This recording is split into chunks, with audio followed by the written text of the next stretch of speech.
Afternoon. The time is 1:04 p.m. I would like to call to order this meeting of the Ways and Means Committee of the Onondaga County Legislature. Could the clerk call the roll?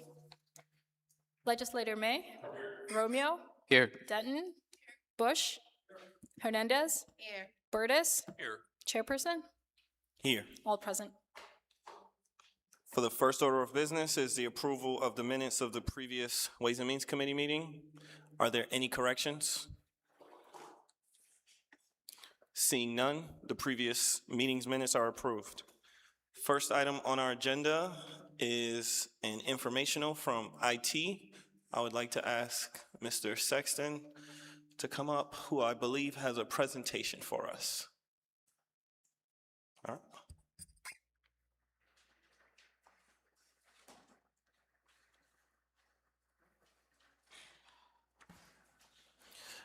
As you approach the podium, Mr. Sexton, I'll just ask that you give your name and your title to help us with the meeting records. Thank you.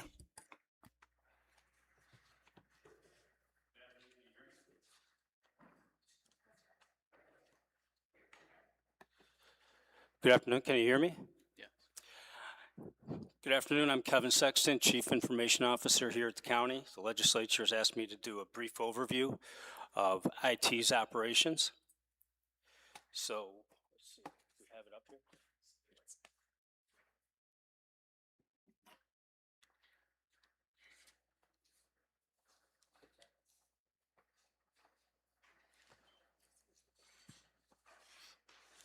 I think they're trying to get the presentation up.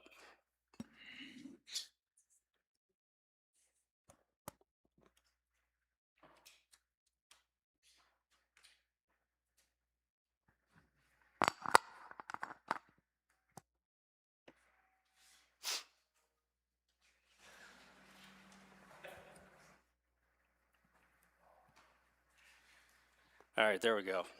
So first I'd like to start off with our mission statement.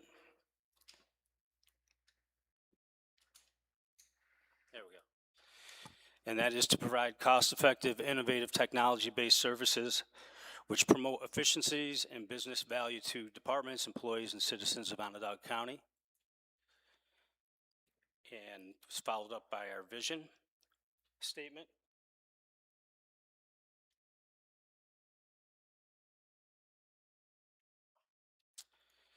And that is to be highly proficient in the delivery of technology-based solutions and services which reduce cost, maximize employee productivity, and support citizen engagement. Next, I'd like to, and obviously we're very focused on customer service. That's huge. That's something we try to drive home with all of our staff every day, providing service to all of you. And I'd like to go over the teams that we have on county IT. Most of our work comes through the help desk, whether people call in at the 4750 number or submit an email. We also have a self-service portal on our Team Dynamics, which is our help desk system.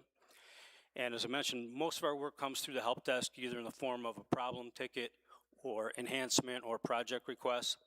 And our help desk team is responsible for fielding those requests and logging a help desk ticket, which helps us obviously track the work and get the ticket assigned to the appropriate staff. But the help desk is also, they're very focused on first call resolution as much as possible. But anything that's beyond their expertise, they will triage the ticket to Tier 2 support, which we'll talk about in a minute. In addition to all that, the help desk also provides desktop support and account access support, and they support all the software that's installed on the various PCs, and they also do image and deploys of new computers that we buy. And we also provide some basic audio-visual type support as well as needed. Now, so we'll get into the Tier 2 support, and the first team I'd like to talk about is a client server systems team, and this is pretty much our Windows support team. For our Windows servers and virtual machines. They also provide database support, They do all the Windows patching of all the computers and all of the servers and VMs. They also support our Active Directory, which is what is used for authentication into our network and file shares and such. And they also provide support to the email system as well. Our infrastructure services team, which is really our Linux team, they provide the support for all of our Linux servers and virtual machines. They also do some database support. They do the Linux patching across our network. And they also do support for our storage environments, including our backups and the restores that are needed at times. Our data communications team, which is really our network team, they provide all the support for the network and internet services. They also do the phone support for our VoIP system. And they do general network and cybersecurity type work as well, and also Wi-Fi support. Next is our People Services, our PeopleSoft Financials application support team, and they provide the enhancements and solutions for things like purchasing, accounts payable, accounts receivable, contracts. They also process requests for financial reports and queries. Our PeopleSoft HCM team, which is for human capital management, and they provide the support for and enhancements for all the HR and payroll and benefit systems on PeopleSoft. And they also handle HR and also do reports and queries as requested as well, supporting all the pay groups and such. Next is our Chairs 2 application support team. They have a in-house developed application called Chairs 2, which handles the law enforcement records management system and supports things like logging arrests, police reports, warrants, and incidents processing. And they also do other law enforcement support as well for reports and queries. Director Sexton, is the presentation supposed to be moving with you?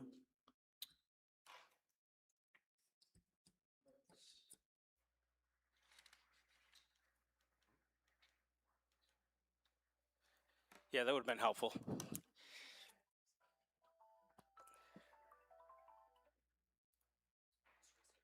All right, so again, yeah, we talked about the help desk team, our client server systems team. We talked about the infrastructure services team, the data communications team, PeopleSoft Financials, and PeopleSoft HCM.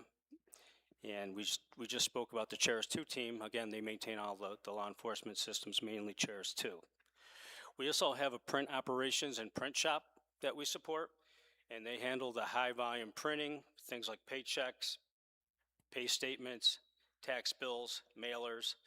We also do specialty printing as well for things like books, posters, brochures, mailers, business cards, flyers, postcards, those types of things, business cards. And then we have finally our web design team, which obviously supports all of our websites. We've got over 50 websites that we maintain. We just went live on Onondaga.gov with a brand new website that we've been working on over the last couple years. And they also do training and empower all the departments. Every department that has a website has at least one content manager that we train so that they can post most of their content on their various websites. And they also provide some basic graphics design support as well. So that's really all of our teams that we support on IT. Just going to go over some of our projects. These aren't all of our projects, but things we're working on. We're rolling out a mobile device management solution called Intune to support most of the county-issued cell phones, provide better security, and incorporate policies that are used to help protect the phone and the county data. We just talked about migrating Onondaga.gov for the new website. We're working with the legislature and other departments on ADA compliance for all the documents that get submitted to not only the legislature but get posted on our website as well. We're working on enhancements to our help desk ticketing system, things like service level agreement, support, knowledge base, and task management features. We annually review our business resumption, disaster recovery plans, and test them out to make sure that they're working well and that the plans are up to date. where we also provide quarterly fishing training that go out to most of our email users on a quarterly basis. And we have a security advisory board that meets on a monthly basis to go over priorities and things that we want to work on, and as we continually look to improve our cybersecurity posture here at the county.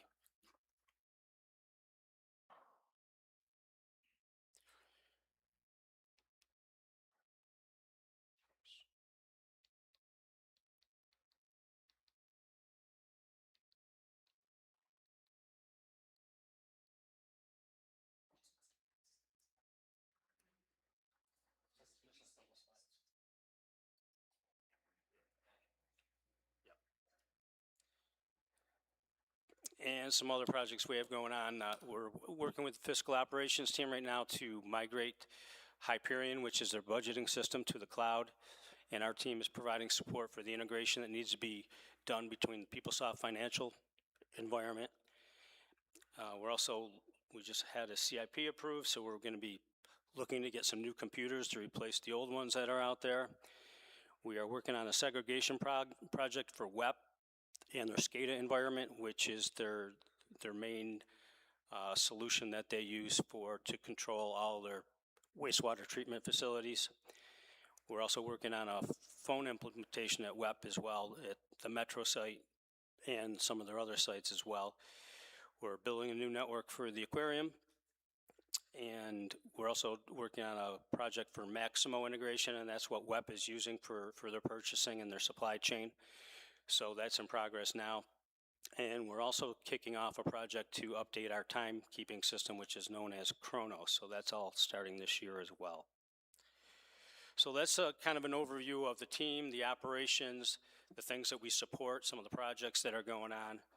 And with that, I'll leave it open for any questions you might have regarding the operations for County IT. Yes, I have one before the legislators go. The transition to onondaga.gov of our emails, is that complete? What's the status of that? Just because there was confusion as to what email folks should be sending to.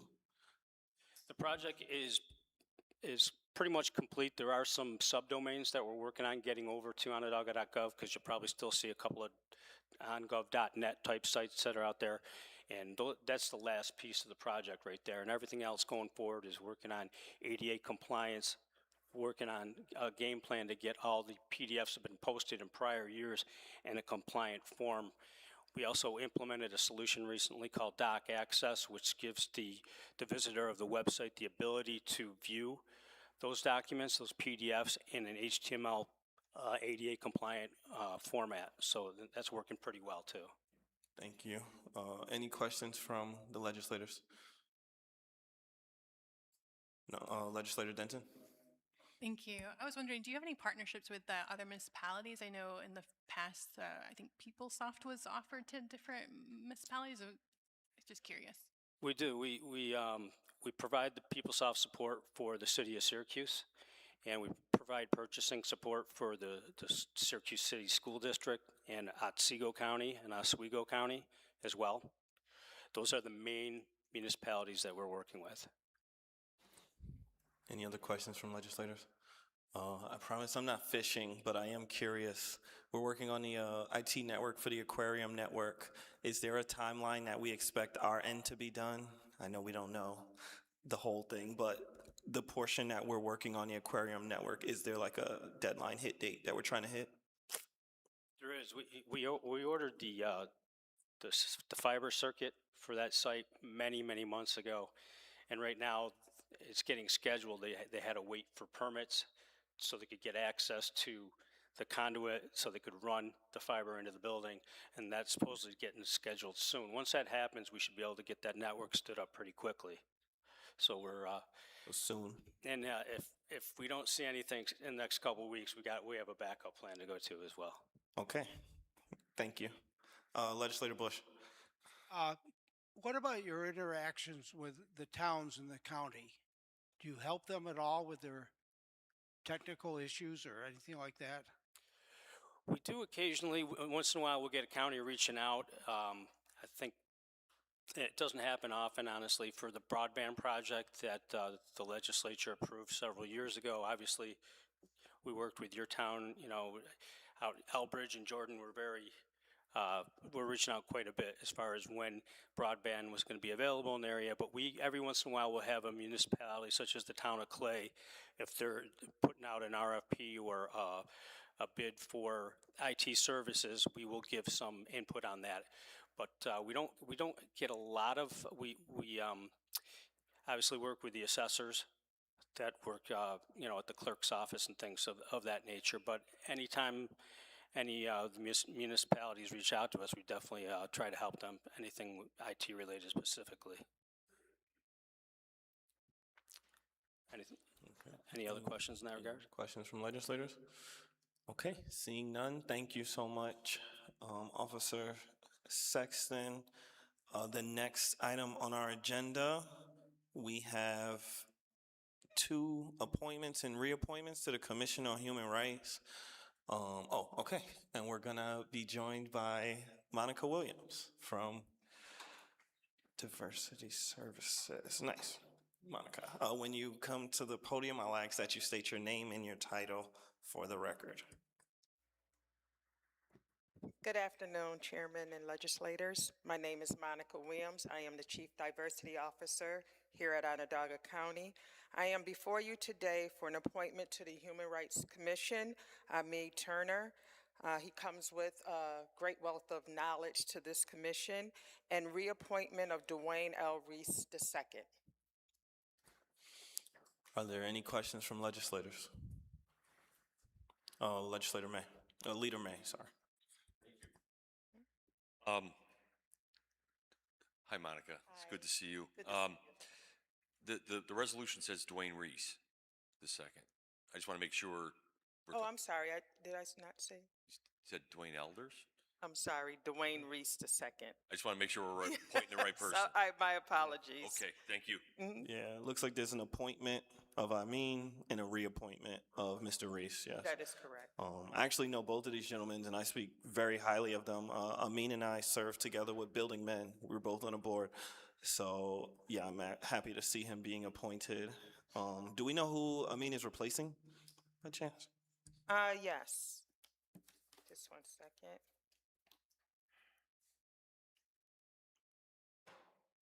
He is replacing Roosevelt Bombs, whose terms expired in 12/31/25. Thank you.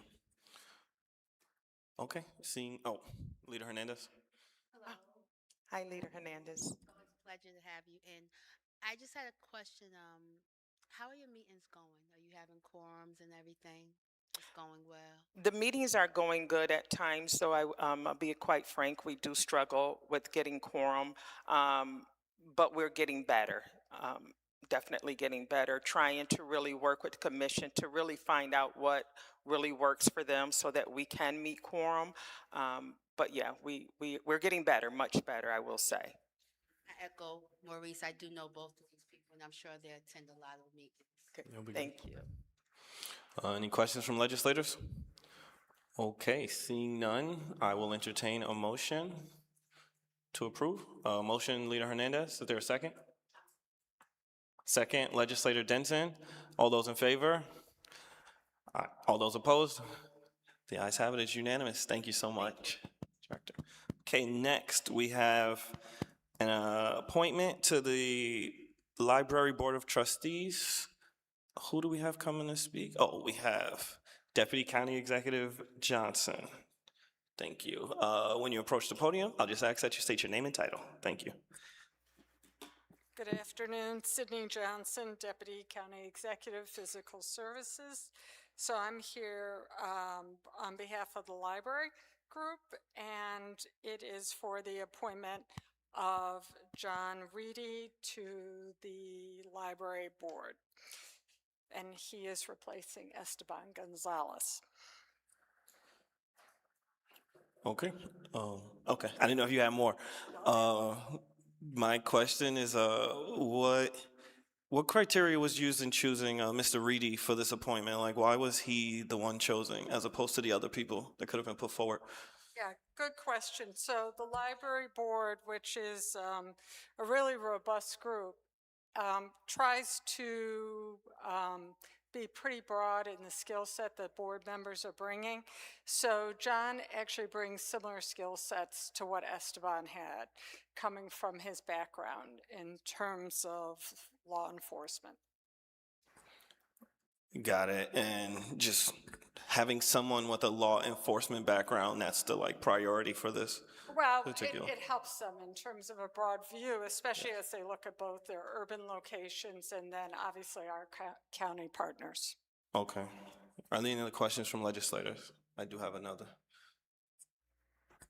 Okay, I do have another one, sorry. I'm a big libraries person, so I will ask one relating to this appointment and then another more broad libraries question. But are there any projects, or is the point just to have a broad view on the board, or are we expecting a project or something where it would be particularly beneficial to have a law enforcement perspective? Like for the library board, for me, that seems out of place. So why is that? So I would tell you again, it's a pretty broad skill set. So communications is important. We try to make sure that's covered. Marketing, try to make sure that's covered. Obviously, talking to the different constituent groups that the library serves as their mission. Yes, ma'am. Law enforcement is obviously one as we think about security of our libraries and our employees who work there, and also making sure patrons coming in feel safe. Yes, ma'am. How many librarians are there on the libraries board? That I couldn't tell you. Obviously, our executive director sits on the board ex officio. Yes. But I couldn't tell you that. I'd have to check and get back to you. Understood. Are there any questions from legislators? Okay, I do have a libraries broader question, and if you can't answer this, that's okay, but there's been a lot of misinformation going around about the Pettit branch expansion. Are you able to clarify just what the status of that is right now? I couldn't give you all the specifics right now. I think what we're trying to do at this point is really make sure we have the right scope. Okay. Because part of the design contract expired, so we've asked them to go back and rescope the entire project. But I would tell you that the county executive and certainly I feel very positive about. This is my childhood library, Yes, so ma'am. I'm very protective of it. That's good. So I think we also have a very positive position on it. Yes, ma'am. Thank you. Any questions from legislators? Okay. I want to say thank you because you have been keeping us updated on what's been going on, and I know we have some conversations we're going to have to keep us going forward on updates, so thank you. Happy to do that. Okay. While I would like to see us add more librarians to the libraries board, I do respect the attempt to keep the broad scope and concept. And with that in mind, I guess I'll entertain a motion if anybody's interested in moving this item forward. Legislator Romeo, second. Leader Hernandez. All those in favor? All those opposed? Thank you so much, Deputy County Executive. Next, we have certain errors on tax bills, and I believe we're going to be joined by CFO Smiley. Nice. As you approach the podium, if you can just state your name and title for the record, that would be helpful. Thank you. Good afternoon, Christine Smiley, CFO. So today we have 3 smaller tax corrections. The first one in the town of Geddes is a correction, a misapplied payment, so it's just fixing that. The town reached out to ask that to be fixed. And the second 2 are related to a sewer unit charge. So I'm happy to take any questions. Are there any questions? Legislator Romeo. This is a broader question in terms of going back on the tax rolls. I saw that these ones went back a number of years. Is there a time frame for how far back we go, or? We go back a total, Kate, correct me if I'm wrong, 4 years, is that correct? 6? 6, sorry. I knew 1 was 4, 1 was 6. Okay, so just in general, WEP can go back 6 years, you're saying? Okay, got it. I just couldn't remember one. I knew 1 was 4. Yeah, and that's okay. I just want to make sure it wasn't about these specifically, but thank you. Any other questions? Tax bills? Didn't think so. I'll entertain a motion if there's one. Leader Hernandez, is there a second? Legislator Burtis, all those in favor? All those opposed? The ayes have it. Thank you. Next, we have the adoption of the annual budget for OCC. I don't believe anyone's going to speak, so we had the budget presentation last week, and we were able to ask a lot of questions. I do want to thank Sue and OCC folks for being here and for hosting us. You guys were very gracious hosts. I appreciate everything. We got to eat at Stonewall's. If you have not been able to eat at Stonewall's, I recommend you take advantage of it because it is a rare occurrence, and I appreciate the hospitality. But if there are no questions, I will entertain a motion to approve item 5A. Legislator Burtis, second. Legislator Denton. All those in favor? All those opposed? The ayes have it. And then item 5B is related to item 5A, but amending the 2026 county budget to pay in the first instance costs associated with replacing the artificial turf baseball and softball fields at Onondaga Community College. Dr. Hilton did explain this in length, so I don't think we need much more discussion. Motion to, oh, you do have a question? Nope, there is a question from Legislator Burtis. Sorry. Yeah, sorry, just one question. A little confusion as far as I see is for replacing turf for baseball and softball. It's only limited to that. No, I think it's just the field.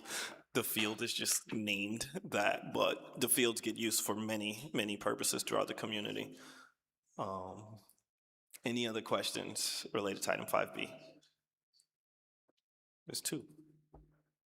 It is a baseball and a softball field, correct, right? Ben, Yeah. I received some information earlier. Okay. And I just want to double clarify. Is it just the baseball and softball field, or does it include, I think it's called SRC field, not SRC field? Okay, that's consistent with the, all right, thank you. Thank you. Got it, no problem. That's consistent with the resolution. Yes. That's what I thought. Okay, thank you. Thank you for the clarification. Okay, are there any other questions related to item 5B? Okay, seeing none, I will entertain a motion to approve. Leader May, can I have a second? Legislator Romeo, all those in favor? Aye. All those opposed? All those abstain? The ayes have it. Nice. Next, we will have items 6A through I from Webb. Oh, it looks like we're gonna be joined by Odine, right? Okay, Odine Dwyer. Chair, yes. Coming up, may I just make a comment? 'Cause Yes. I don't think it certainly bears mentioning here. Okay. Given all the history with OCC, all we did there was authorize the foundation to take the expense, which I think is an extraordinary piece of evidence of the progress with our relationship with OCC, OCC's commitment to past promises, and I think it's a great thing that the school, through that avenue, if you will, is stepping up to maintain those fields because it's long overdue. Odine, didn't mean to cut into your spotlight, but yeah, I just thought it was worth mentioning. Yeah, Thank no, you. that is worth clarifying that this is the continuance of a plan. This isn't a brand new cost that just emerged. So yes, thank you OCC for sticking with the plan. I love the plan, and let's keep marching forward. But no, Odine, I will ask that you state your name and title for the record. Thank you. This on? Okay. Odine Dyer, and I am the commissioner for WEP. Loud and clear? Okay. Yep, you are good. So first, we'll talk about item 6A, which is a resolution approving improvements for the Onondaga County Sanitary District in and for the County of Onondaga. Okay, so this is it's an item that will show all of the projects that WEP has for the 2026 construction year, essentially. This is all of our capital improvements throughout each of our facilities, and then B through I goes through each of them in detail. Understood. So it sounds like, I guess, legal might be, but to approve this doesn't necessarily mean we approve the bonds. Like, this would be a separate vote. Each bond will be a separate vote. Okay, so I guess to move forward, are there any questions on item 6A before we vote or move to the money? Legislator Denton. Thank you. I just had a question on, with these 2026 improvements, has this already been factored into the sewer rate from last year, or would this, how does that work? So these improvements are all on the original CIP that we had from last year, so that everything's already factored in. So it's already been factored in? That's Okay. my understanding, correct? Thank you. I actually did have a CIP question. Yeah, I do. Odin, so this group of bond requests represents some of the last items from the CIP, but two notable items remain: the sewer consolidation and the White Pine Pump Station. What's the status of those, and are they gonna be brought before us? Can we anticipate that? So if you're talking about two projects that I believe you're talking about, those were already brought. And so White Pine is already under construction. Okay. That's already bonded, and the sewer consolidation, that was already brought to this body as well. Okay, so these are the last ones, I'm guessing. Like those were first? Came previously. Got it. Thank you. Another question I did have is, wait, no, I think that comes up. Yes, I'll save it for when it comes up. Thank you. Any other questions related to item 6A? Seeing none, I will entertain a motion to approve. We have Legislator Romeo. Is there a second? Second, Leader Hernandez. All those in favor? All those opposed? The ayes have it. Okay, next we will do item 6B, which is a bond. Odin, floor is yours. Okay, so this is a bond for $12.5 million for a capital improvement project. Do you want me to go into detail with the project, or? Okay. If possible, yes. All right, so this is for Baldwinsville Seneca Knoll plant, and it's a oxygen system replacement project. Got it. Are there any questions from legislators relating to item 6A? 6B, as you were. Okay, Leader May? Odin, thank you for running us through these. Is this oxygen system going to be something that helps odor control out there? Or is this separate? No, this has nothing to do with odor control. It's all efficiency. Okay.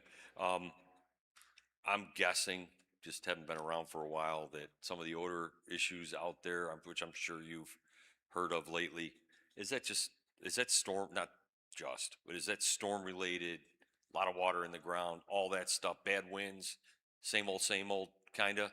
Yes, yeah. Okay, all right. Thank you. Any other questions from legislators related to item 6B? Seeing none, I'll entertain a motion to approve item 6B. We have a motion from Leader May. Is there a second from Legislator Romeo? Second, Legislator Romeo. All those in favor? Aye. All those opposed? All those abstain? Item 6B passes. All right, now item 6C. OD. Okay, this is a resolution for authorizing the issuance of $1,430,000 worth of bonds, and this is for WEP's department-wide building and site improvement projects. Okay. Are there any questions from legislators? I will acknowledge we've discussed these at Environmental Protection Committee, and I do appreciate you all coming back. I do appreciate having two bites at the apple, fundamentally, getting able to ask those follow-up questions. But me personally, I did get a lot of the answers except for the item 6I, which I'll bring up. But are there any questions on item 6C as we move forward? Okay, seeing none, I'll entertain a motion to approve item 6C, a bond. Leader Hernandez, as you were. Second, Legislator Romeo. All those in favor? Aye. All those opposed? All those abstain? The ayes have it. Next, we will move to item 6D, a resolution authorizing the issuance of $675,000 in county bonds. Director Dyer. Okay. So yes, a resolution authorizing issuance of $675,000 worth of bonds, and this is for another department-wide project that we have. This one is for our mechanical, electrical, and plumbing projects. Okay. Are there any questions from legislators? Okay. Seeing none, I will entertain a motion to approve item 6D. Is there any? Leader Hernandez, is there a second? Second, Legislator Denton. All those in favor? All those opposed? The ayes have it. Item 6E, a resolution authorizing $2 million in bonds. OD. Okay, so this resolution is in regards to our Metro wastewater treatment plant, our 1978 plant annex, which is also an asset renewal project. Got it. Sorry. Are there any questions from legislators relating to item 6E? Okay, seeing none, I'll entertain a motion to approve item 6E. Leader Hernandez, is there a second? Legislator Denton, all those in favor? All those opposed? The ayes have it. We'll move to item 6F. Odine. Okay, 6F, a resolution authorizing the issuance of $2,500,000 worth of bonds. And this is another project at Metro. This is for our UV disinfection system. Got it. Are there any questions related to item 6F? Seeing none, I'll entertain a motion. Legislator Romeo, is there a second? Legislator Denton, all those in favor? All those opposed? All those abstain? The ayes have it. We'll move to item 6G. Odine. A resolution authorizing the issuance of $16.5 million worth of bonds. And this project is for Meadowbrook Limestone and Brewerton Rotary Drum Thickener Project. Okay, thank you. Are there any questions from the legislators related to item 6G?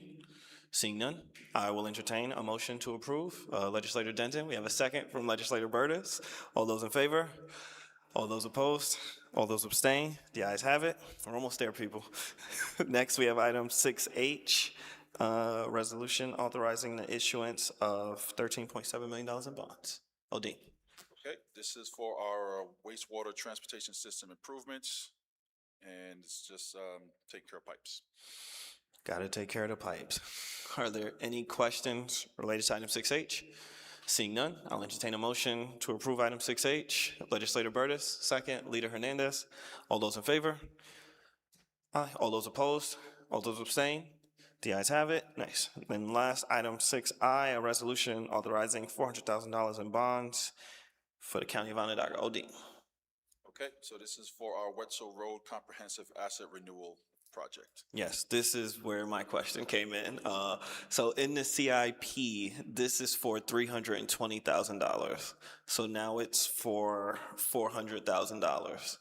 So did something change since the CIP, or is this new, like the new $80,000? What does that account for? Yeah.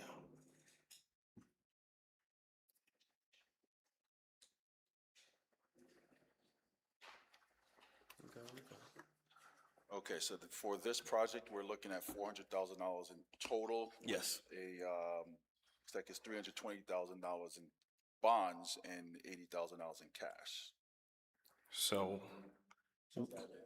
we're bonding for $400,000 today, is my reading of this. Like, what's the extra 80,000 for? Like, to what end?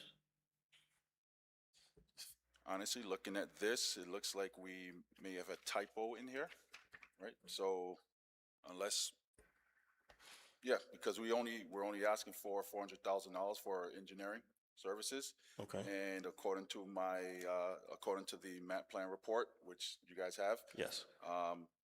We're using $80,000 worth of cash and then $320,000 worth of bonds. So this one, we would not be asking for $400,000 worth of. So do we have to amend? This is where I'm gonna need help. Leader May? Recommend that we table this till session. Oh, okay, yeah, we can Consider it, table it to session, let bond council take a quick peek, make sure that it's okay, because at the end of the day, any change we do here is gonna have to be approved by them.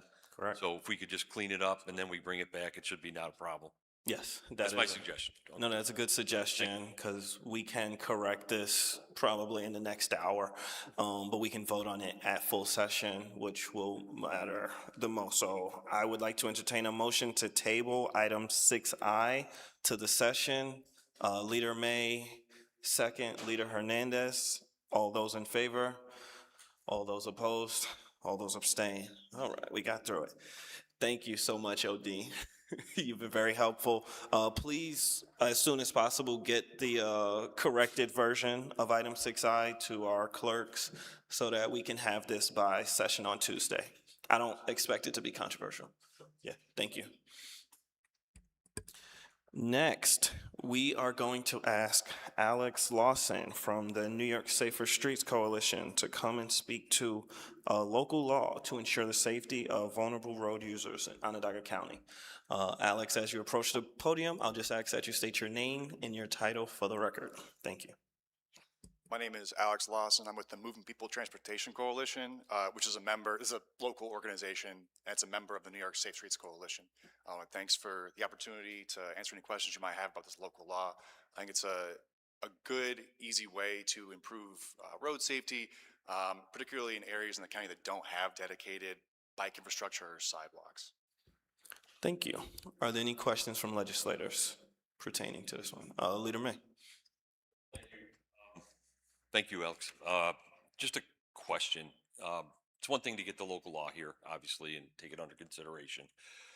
Where are you at, or where is this effort at in terms of collaborating and getting commitments from local law enforcement? If I read the local law correctly, it's really extending out to every agency, law enforcement agency in the county, as far as what the penalties would be and all of those things.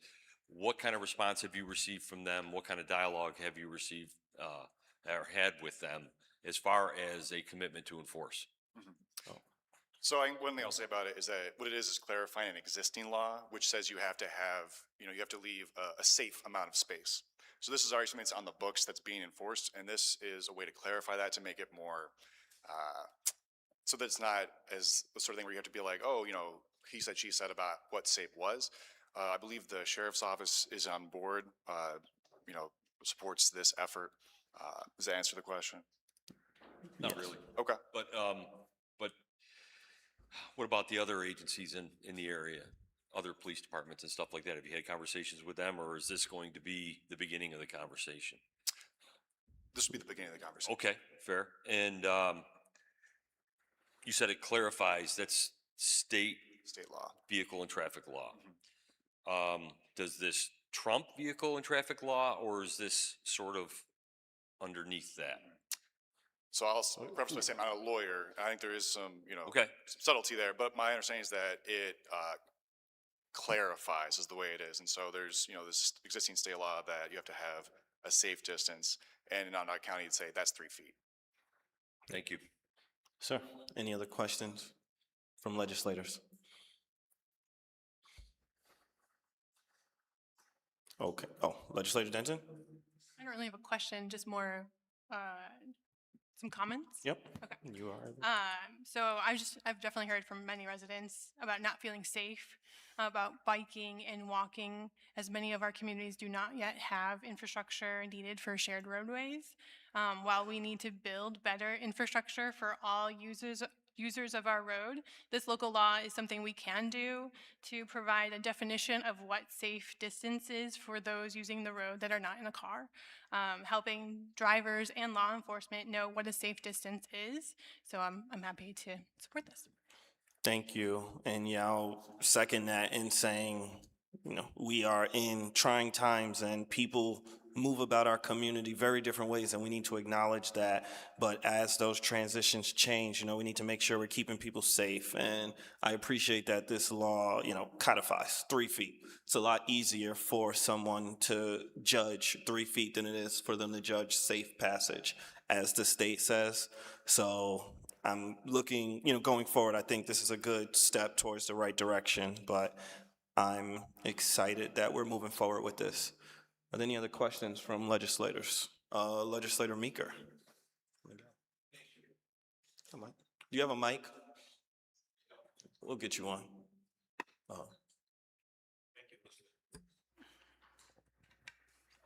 Good afternoon. So is this overriding New York state law? No, it's not overriding New York state law. There's 2 laws on, New York state has a law on the books that kind of covers this. Mm-hmm.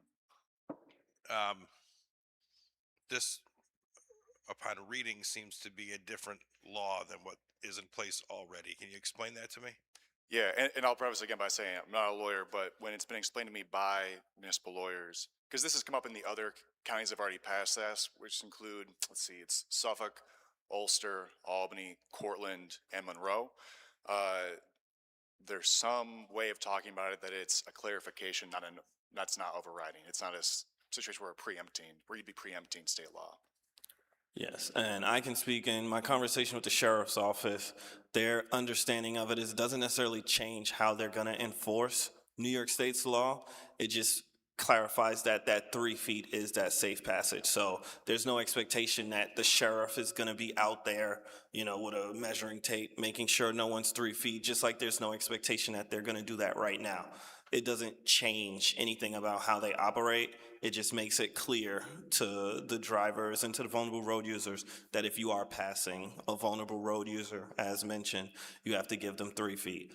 So my understanding of it is that it works in conjunction. It doesn't take the place of the state law.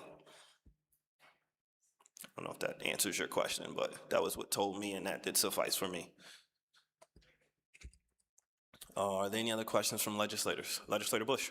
So if the state has a law on the books, so kind of explain to me what this is going to do to enhance what the state has already. No, I appreciate that question. The real target with this is driver education, and particularly people who are learning to drive. You know, I know from my own self, I'm 35 now, but I used to be 16, and I had a much higher risk tolerance then. And so if you told me, oh, you should give someone a safe, you know, space to pass at 16, I would have been like, no space at all. But if you say it's 3 feet, oh, okay, that's what I need to do. I need to make sure that that's how much space I'm giving as I'm passing someone, you know, on foot, on a bike, whatever, if I'm in a car. So it's really about driver education, and it's particularly for people who are learning to drive for the first time. And so you mentioned some counties that already have implemented this. Yes. Could you just go over those again quickly? Yeah, so Onondaga would be the 6th. I'm sort of going east to west here. It's Suffolk, Ulster, Albany, Cortland, and Monroe. So we'd be the 3rd in the I-90 corridor, basically. Our immediate neighbors to the south have also passed it.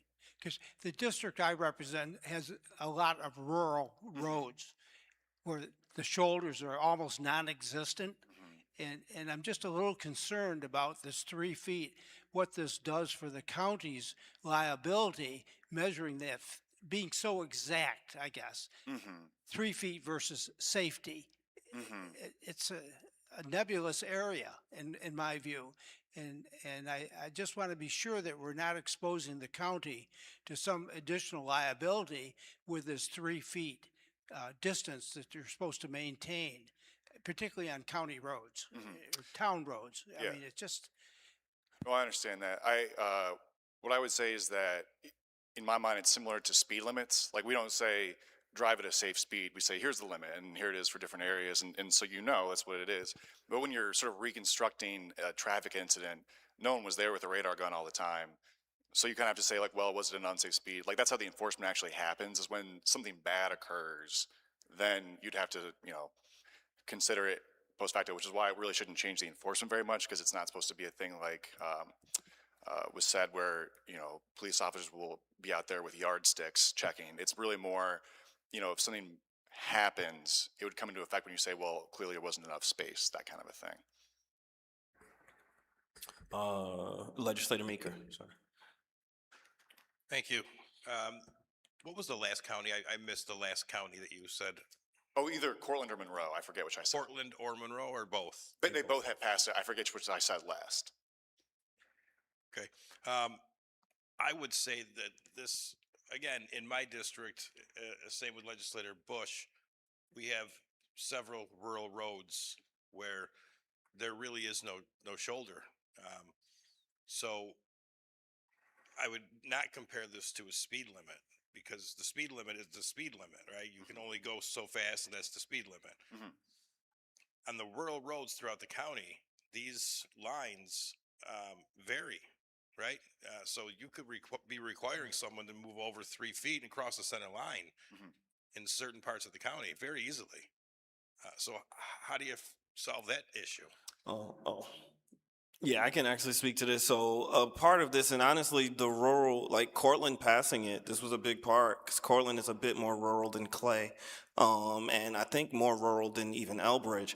But in Cortland, vulnerable road user, Like if it's like a horse and buggy, that's a vulnerable road user. If it's someone in a wheelchair device, those are vulnerable road users.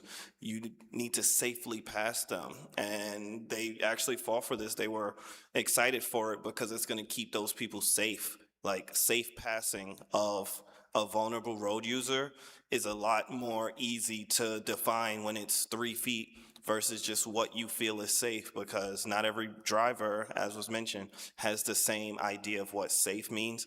So if you look in the legislation, it says a person walking, an individual in a wheelchair, an individual with a service animal, including the animal, an individual on a bicycle, any rider of a horse or other animal, including the animal. Like these vulnerable road users, they still have a right to the road. And we're not asking you to, run them over. We're not asking you to do anything different. Just if you see them and you're gonna pass them, you should provide safe passage. And I just found out the state of New York does allow counties to provide a minimum safe passing distance, and we are allowed to do 3. And it looks like 3 foot is what they went with at the other places as well. Yeah. I would just add, because I grew up in your district, my parents still live there, and when my dad retired, he started biking more for recreation and stuff, and he stopped because, well, he doesn't bike out in your district anymore because of it's dangerous on the roads. It feels dangerous. And so this is just like giving a little bit more space, a little bit more comfort for people who are biking on those roads. Well, the safety of all people matter greatly to me in all districts throughout Onondaga County. But I'm also concerned with the safety of the driver, right? Especially, as you mentioned, young drivers. I have 2 recently permitted young daughters that just got the permits. So to be able to explain to them, it's always nice that you have to teach new drivers to look out for distractions and people and safety, and it could be someone on a skateboard, it could be many different reasons what it could be. But if they're literally thinking in their brain they have to move over 3 feet, I just worried to cross that center line to cause another accident coming towards them. Whereas the current law already in place may already be enough, because it leaves a broader view of, you have to, yes, that person who is vulnerable has the right of way, right? But to put a measurement on it is concerning to me, that measurement. Okay, I appreciate that. I also just wanted, for point of clarification, for these local laws, we're actually not going to be voting on them today. These are information. They're going to go to session. I want to say all of them will.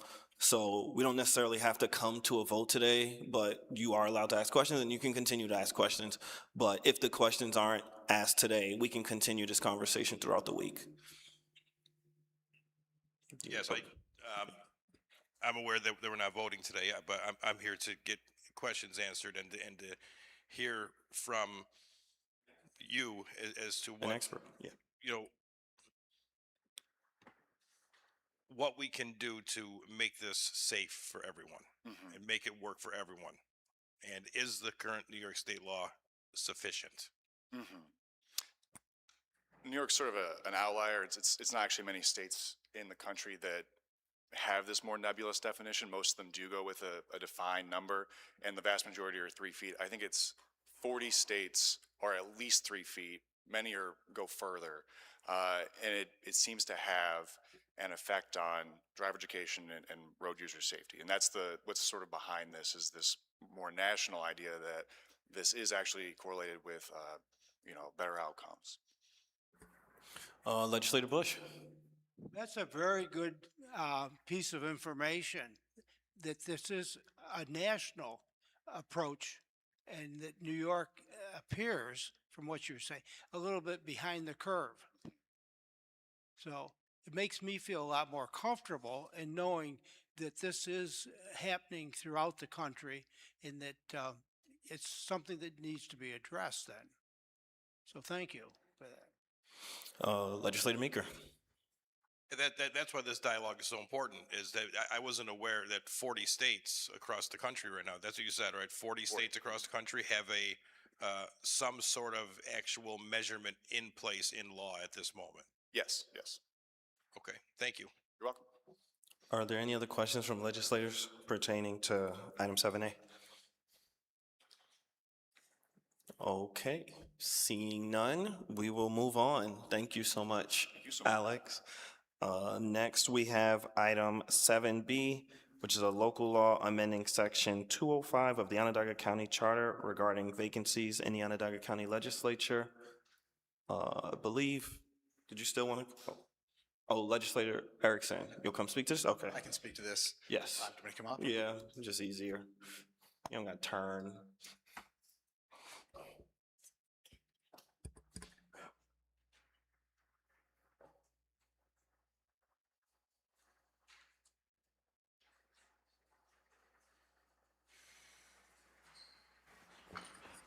Okay, before we move to 7B, I just want to acknowledge on item 7A that the item is being considered and it will be voted on at the session on June 2nd, in this coming Tuesday. But now, as that item is considered, we will consider item 7B. Legislator Erickson, floor is yours. All right, thank you.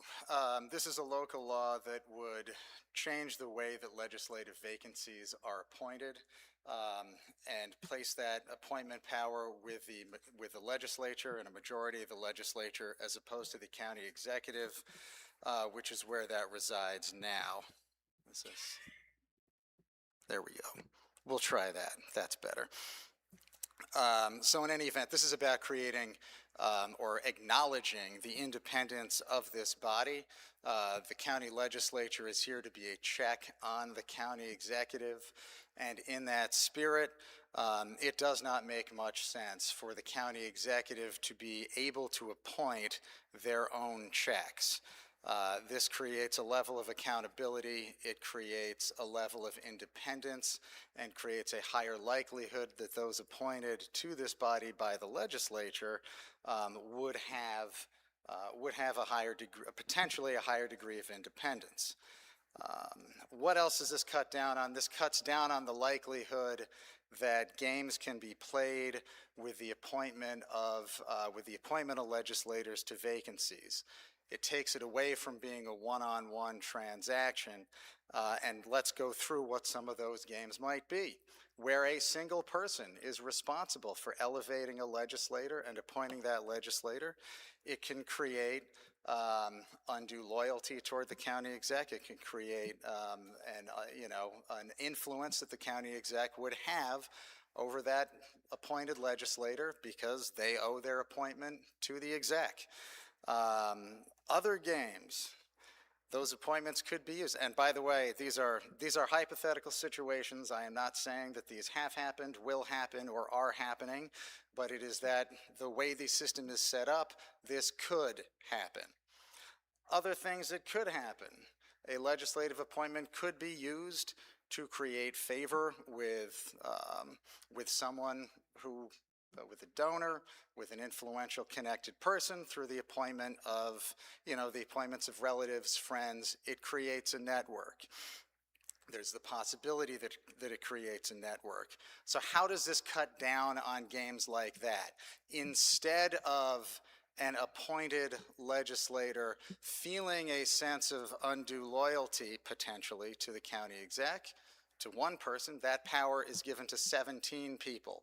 It's a lot harder for 17 people to influence, or 16 others, to influence the voice of that one appointed legislator.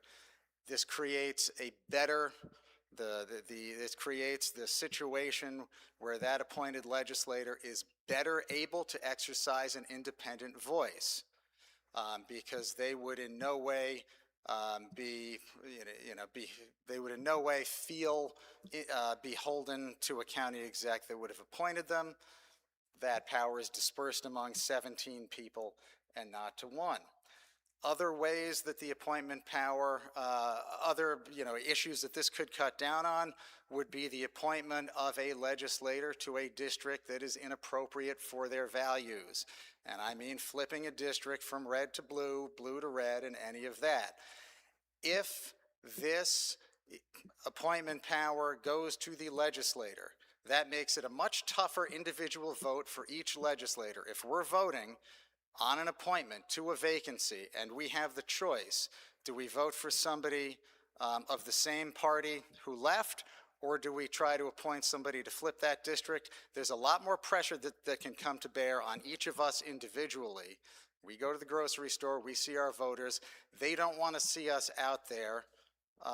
They're our neighbors. They don't want to see us out there playing games. They don't want to see us out there, using this in a way that they might think is untoward. I think there's be a lot more pressure on legislators here to maintain appointments that are consistent with the values of the voters in each district, that are consistent with what those voters have voted for in the past and are likely to vote for in the future.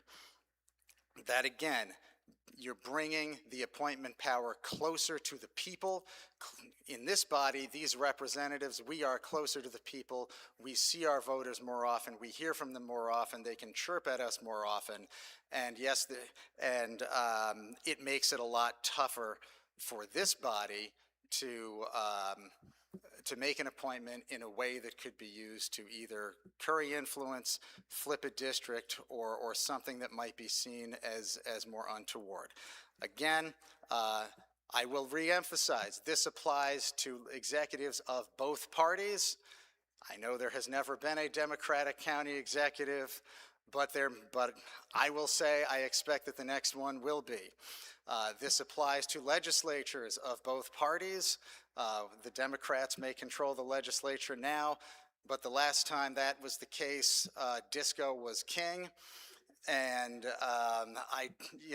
the control of this chamber may change. The control of the executive may change. This creates a system that incentivizes the appointment of qualified legislators, that it incentivizes the appointment of legislators whose beliefs are consistent with the district that they would represent. At the risk of repeating myself, I think I'll shut it down for now. Are there any questions from legislators? Thank you, Legislator Erickson. None? No way. Yeah, Leader May. I don't expect a response from any of this, Greg. I'm just going to, look, I appreciate the fact that we're talking about this now. I think there was a comment earlier about some of this coming down the pike at 5:15, 5:14 specifically on Friday, which is our first look. This is our first dialogue. That is what it is, right? That's kind of water under the bridge. And I, to give credit where credit's due, I think I appreciate the spirit of what's trying to be accomplished here. But as far as the hypothetical gamesmanship, I can't help but think the same thing hypothetically could happen from a sitting majority. Theoretically, the same exact thing could happen with a sitting majority. And again, with this coming at 5:14 and our first discussion with anyone, even an email response today, 3 or 4, 5 business days after I sent one with questions, I don't appreciate that's the way we're doing business here. Again, I understand the spirit of what your intent is here, but I think we can be doing a lot better as far as how we undertake our legislative process. So we have a lot of questions on everything we're going to talk about. So these will be my last comments, I think. On this one? But this is, I just wanted for the record to mention that, this is not a great way to do business. And it's certainly not super transparent. It just isn't. There's no time or deliberative process. I'm not asking for more time. I'm just saying this is not the way to do things around here. Thank you. Understood. I have comments, but I will save them. So we want to hear from the legislators. Do any legislators have any questions or comments pertaining to item 7B, as you were? Leader Hernandez. I want to say, this isn't really unique, right? Because this is also something that the common council do body. It's just kind of giving the power back to us, the body, people who really have to work closely with the person who's appointed. I just wanted to say this isn't really unique. It's already being done at other local levels of government. Thank you, Leader Hernandez. Legislator Thompson? Oh, no. Did any other legislators have questions? None? Wow. All right, seeing none. The item has been considered and it will move to session. Next, we will consider item 7C, a local law amending the Onondaga County Charter to impose a term limit on the office of county executive. We have Leader Hernandez speaking to it. Good afternoon. Hi. So this local law is basically just setting the same criteria that we set on ourselves in 2025, setting term limits for the legislators. In 2025, when we set these term limits for the legislators, we also looked for setting term limits for our county clerk, and we were told we couldn't at that time. For our judicial, our DA, and we were told we couldn't, right? Also for our comptroller, but just like last time in 2025 when we passed this local law, we were said maybe one elected level at a time. So we entertained the legislators ourselves, and then we said we will bring it back and we would entertain the county executive. So here I am today entertaining the county executive. When we spoke about this last year in 2025, we spoke about the county executive not being up for re-election, but us, the legislators, being up for re-election. But guess what? Now the county executive is up for re-election. So this local law just basically sets the same term limits that we opposed on ourselves in 2025 for the county executive. Are there any questions from legislators pertaining to item 7C?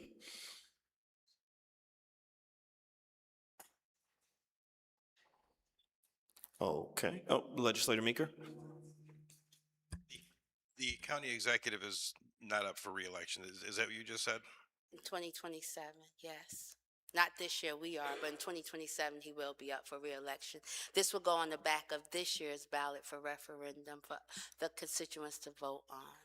Okay. So that means just like last year when we came in quickly, and we quickly passed it in July of 2025. This year we're trying to pass it in June, so this way we can get it to the commissioner of the Board of Elections by August 3rd. We kind of were rushed with ours, but this year we don't want to be rushed. We want to have time for those questions to be asked. Thank you. Any Legislator Bush? Just for the public's record, we talked about what offices can be term limited by this body versus those that have to be term limited by state legislature. By the and Constitution, state vote. yeah. Because a lot of people don't understand the difference. Why we can do it for the county executive and the county controller, but we have no jurisdiction over the district attorney, county clerk, the sheriff. So I think that needs to be explained to the population. And then second off, in my personal opinion, I'm sorry that the county controller is not part of this process that we're going through right now, because it lends itself to being a rather political movement rather than a good government movement. And you know, that's what our goal is good government. And I'm sorry that is the way this is being presented. And secondly, there is no urgency now to do that. We can do this and get it on next year's ballot and still be in place for those two positions taking effect when they are elected or filled. And this isn't regarding individuals. We're talking about positions. We're not talking about people that hold those positions at this point. And I think that's very important in my perspective, because that is what we're trying to do, I hope. And we tried it before. And so that's my comments, that there's no need to rush it now. We have plenty of time to get it on the ballot for the following year and let the people vote. So, I can point of clarification. So last year when we did the legislators, what we changed was this year's election. So that's why our terms right now are 1 year and not 4 years. So the governor changed it, but we changed and put term limits on ourselves. We put term limits on ourselves in the same way we're trying to put term limits. Yeah, but we put term limits on ourselves, this body. So this body is trying to put term limits on the county executive as well. So because that election is next year, it has to be voted on this year to take place. In the same way that last year, we had to vote for them to take place this year. Is that making sense? Doesn't look like I'm making any sense to you. I'm killing you. What question do you have? Our term was automatically changed by the state legislature. Governor. But term limits were not applied to us. Just, yeah, Two-year term yep, got changed to a one-year term. correct. So I'm not sure that it had any difference. So we're not changing the county executive's term length. Oh, But what you're saying, why it was done, when it was done. yes. Really, we had to get it done for an election cycle, not anything else. And that's why it had to be voted on. Chair Maurice, what let we're me doing now? Oh. reply to. First of all, I want to say thank you for your statements, because you are the original sponsor of this legislation, correct? And when you originally sponsored it, you also added the county executive into that local law. So again, last year when we passed the legislation on ourselves, we also wanted to do the legislation for the county executive. At that time, we said through emails and through conversations that we would do one at a time. So we're not changing any rules right now. We're just continuing the same process that we had when we term limit ourselves. So again, when we term limit ourselves last year, we said that we would come back this year and we would put the term limits on the county executive. And that's what we're doing now. And in July, we will also put the term limits on the comptroller. As you see right now, we have a lot of local laws on our June, right? So we are going to come back and revisit the comptroller, because I also heard what you said about being political. And it's not political this year like it wasn't political last year when we were actually in the minority, and I stepped up and I co-sponsored this bill, being in the minority, not even knowing that we would be in the majority. So we took a chance because our constituents told us that they wanted local government to be term limit. Leader May? Thank you. I just want to clarify one thing that I've heard twice that Okay. I'm sorry, I just don't know if I take that as fact, because it certainly doesn't speak for my opinion of what happened last year. Not even close. This one at a time, we're taking it one at a time thing, I think that's a presumption, a little bit presumptuous. I don't think that was the spirit. What we did from my perspective was do what we could do, which is different than saying, no, we're going to do these one at a time. This year we're going to do this, next year we're going to do that, and this we're going to do when people are up for election or offices are up for election. That wasn't the case. We knew that this body could make a decision among itself about the offices that it holds. We knew that taking on others was a much bigger bite to take on. That being said, we didn't take it on. It didn't happen. And I just don't want us to embrace the notion that everyone decided that we were going to do this one at a time. That wasn't the case. We did what we could do last year. And again, that's my perspective on what happened. And either way, it doesn't necessarily matter too much, but I don't want us to hang our hat on something that isn't necessarily true or universally accepted. Thank you. I do appreciate that, and I'll just push back a little to say I was under that impression. I don't know if I would have voted in favor of imposing term limits on ourselves if I knew we were not going to do everyone. Like, I don't think our office is that special. I think the public views us all as elected officials, and they want term limits for all of us. They voted overwhelmingly in that favor. And on that, I'm sure we agree. Yes, sir. It's just how it's being represented is not It wasn't From my universal. seat, it was Everyone didn't think we were gonna do them one at a time. one at a time. Yeah, Got it. right. I mean, I just want to be Understood. clear on that. Yes, sir. Because right now, one position is being addressed. Yes, sir. How we got there is how you guys got there. Well, we're Yes, sir. actually Fine. going to do two at a time this time because we are bringing the comptrollers for two. Leader. Not today, but you know what? You weren't at the table for a lot of the conversations, unfortunately. But yeah, language is important. But we are doing the comptrollers in July, as I had mentioned before. I guess another point of fact is I wanted at the table for any of the conversations, nor was I invited. So thank you. Understood. Any other, Legislator Denton? I just wanted to bring up, I mean, that's kind of why they're on our agenda now, so we can talk about this timing, right? We're required, like, the voters at the end of the day have to kind of have the final say here if these move forward, but the deadline to get those on the ballot is August, and we only have July, we have June and then July session. So this is why we're here today to discuss these three local laws that really impact our charter and whether or not the voters would want to change those. So it's a process, and so I'm really glad we're here today discussing all these.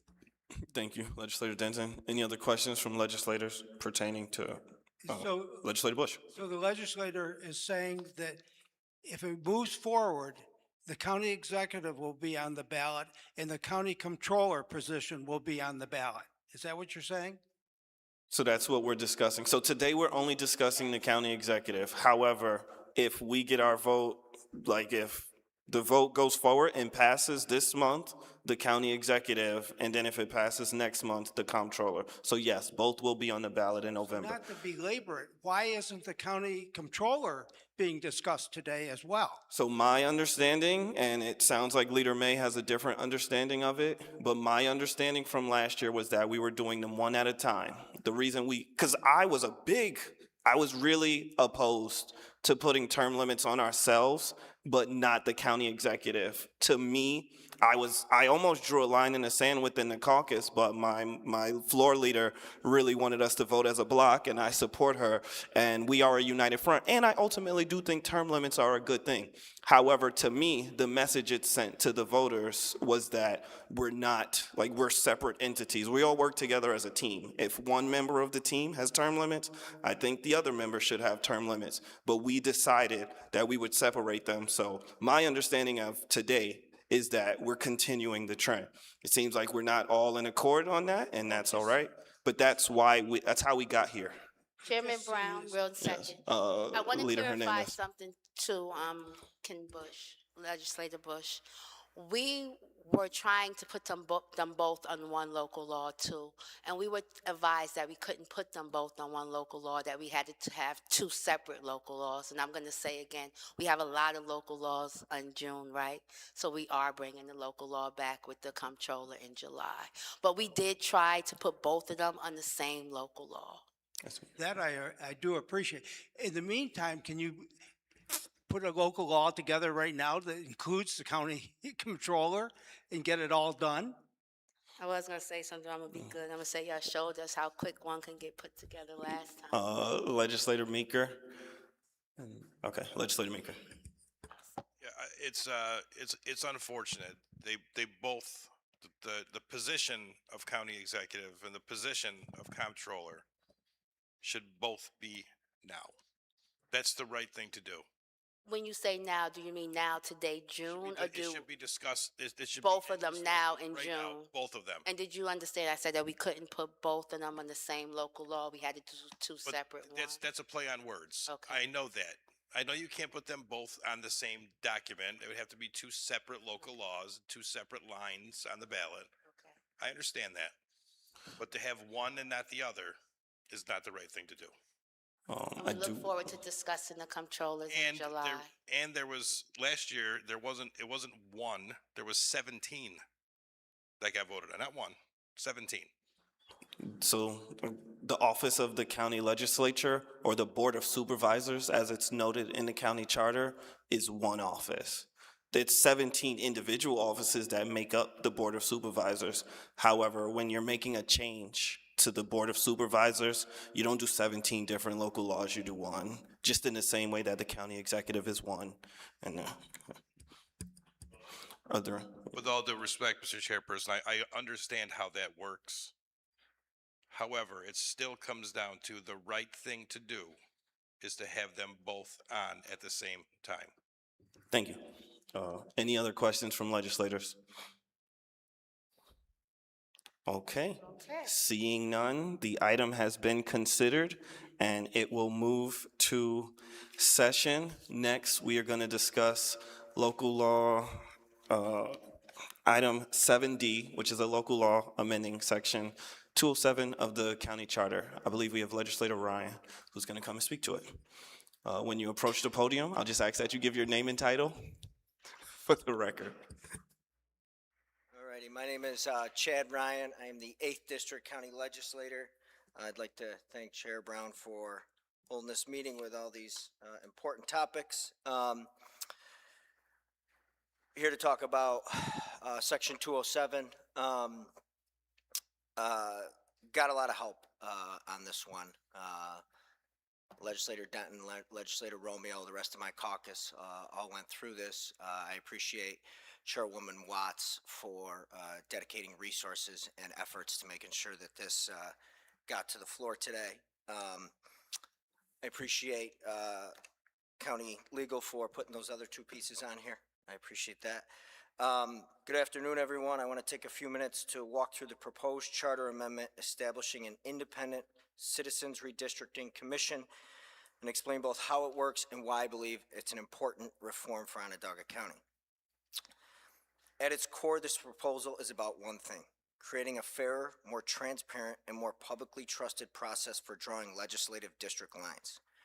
Right now, elected officials ultimately control the redistricting process. Whether intentional or not, that creates the appearance that politicians are choosing their voters instead of voters choosing their representatives. This proposal changes that.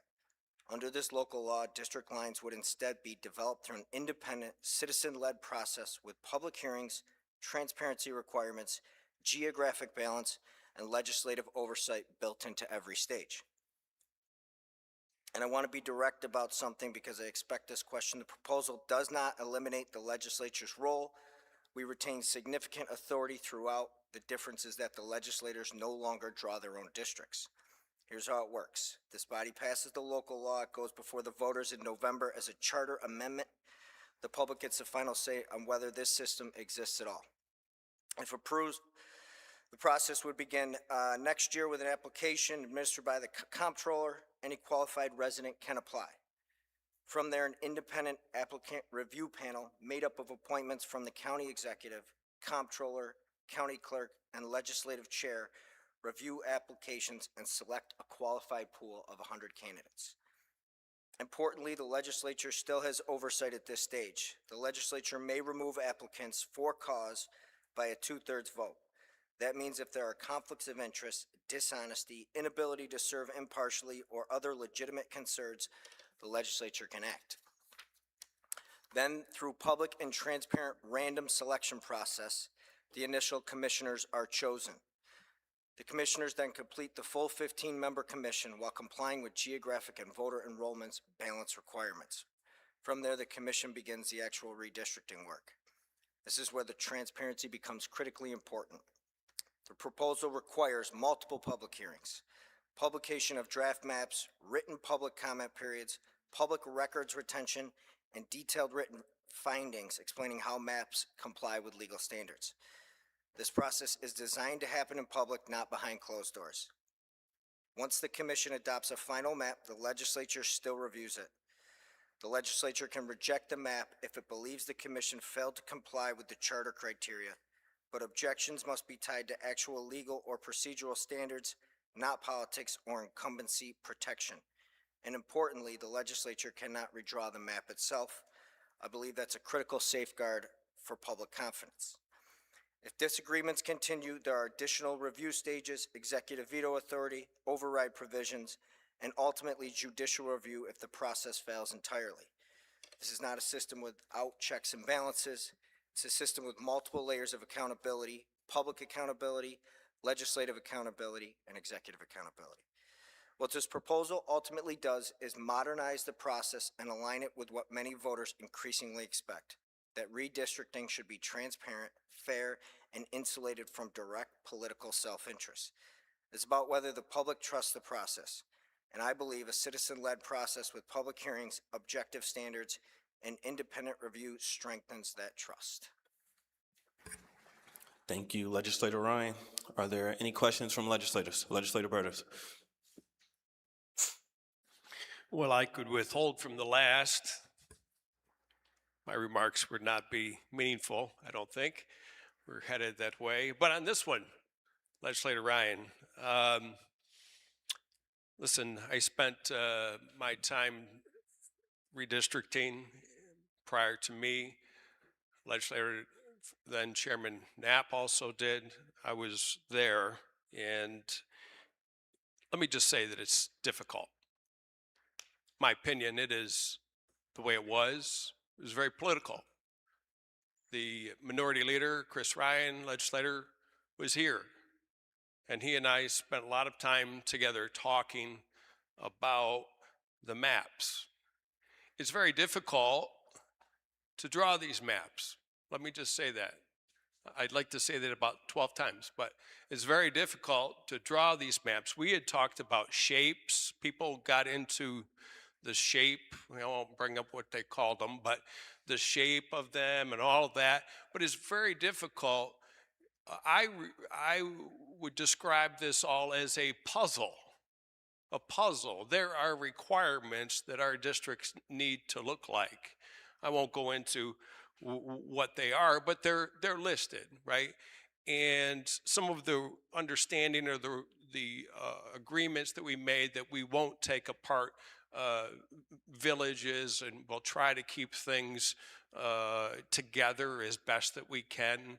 Of course, you need the certain makeup of the map with the percentages. The point is, it's very difficult.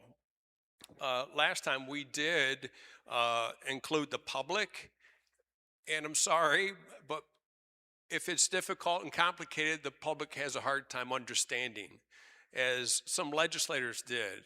For sure, I had some misunderstandings before I was actually pushed into it fully.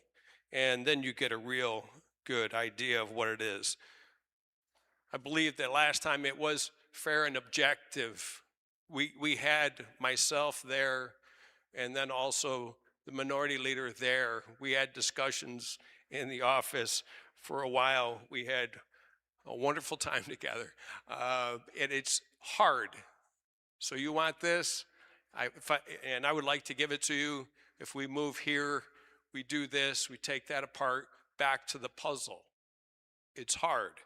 So some of the ideas that are here is that this would be independent.